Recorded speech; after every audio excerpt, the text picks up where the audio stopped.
morning, everyone. Welcome again to my channel, and today we're going to discuss what is a vital signs. In taking the vital signs, we need the following equipment: sphygmomanometer and a stethoscope. We need also a thermometer and a glucometer to measure your blood sugar. You also need a pulse oximeter to know your oxygen saturation in the blood. You also need a pen and a paper to record your measurement. Before taking the patient's vital signs, you have to ask first the patient's name, the age, the date of birth, the address, and contact number, and any pain and discomforts. So you are now to start taking history of your patient. You have to introduce yourself, identify your patient, and gain consent to speak with them. You have to ask them any 29, complaints and also history of the presenting complaints, the past medical history, any drug history, family history, and social history. And what are the most common questions that you have to ask during history taking? You ask the patient to describe their problem using open questions, like, for example, what brought you into hospital today? Before you start, you have to wash your hands. Before you take the blood pressure, make sure that your patient is seated comfortably in the chair and his arms is on the table at heart level. The next is locate your pulse. Locate your pulse by lightly pressing your index and middle finger slightly to the inside center of the bend of your elbow where the brachial artery is. Secure your cuff by sliding the cuff into your arm, making sure that the stethoscope head is over the artery. Inflate your cuff. Hold the pressure gauge in your left hand and the valve in your right. Close the airflow valve on the valve by turning the screw clockwise. Inflate the cuff by squeezing the valve with your right hand.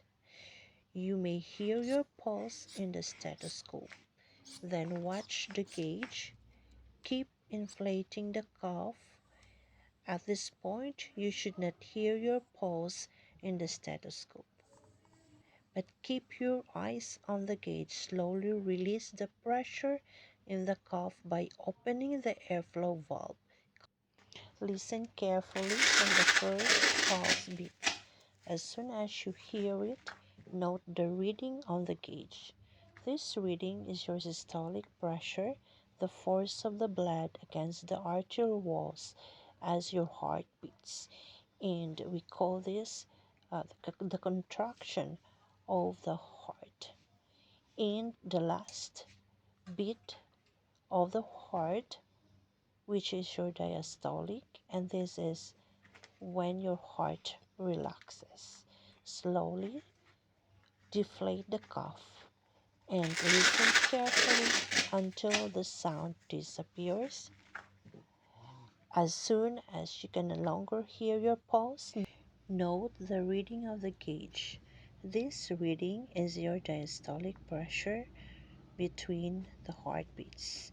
Then allow the cuff to completely deflate. Next is we have to know how to take your pulse rate. So first you have to sit down and try to relax. Then place your arm on the table. Then locate your radial pulse just below your thumb on the wrist and place your index finger and your middle finger on the radial artery. Then count the number of your pulse beat for 60 seconds or 1 full minute. Next is how to count your respiratory rate. Let the client sit down and try to relax. The best time to take a respiratory rate is while you are sitting up on a chair or in a bed. Then measure your breathing rate by counting the number of times your chest rises over the course of 1 minute. Then record this number in your nurse's notes. Then how to take your oxygen saturation. You place the pulse oximeter on your index or middle finger. Then keep the pulse oximeter on your finger for at least 1 minute till the reading stabilizes. Then record the reading in your nurse's notes. Then how to measure your blood sugar. You have to wash and dry your hands well. Then gather all your equipment and you have to wear your gloves and insert the test strip into your matter. Apply an alcohol swab on the tip of your finger. Prick the side of your finger with a needle or lancet provided with your test strip. Then hold and the edge of the test strip to the drop of the blood. Then you have to prick the finger with your lancet and discard the first drop of blood. And the second drop of blood, you will place it on the strip.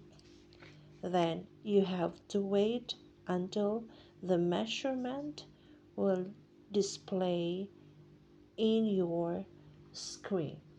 After a few seconds, then record the result of your measurement in your nurse's notes. This is all for today, and thank you for watching. Please subscribe and hit the notification bell so that you will be notified every time I upload a new video. Thank you very much.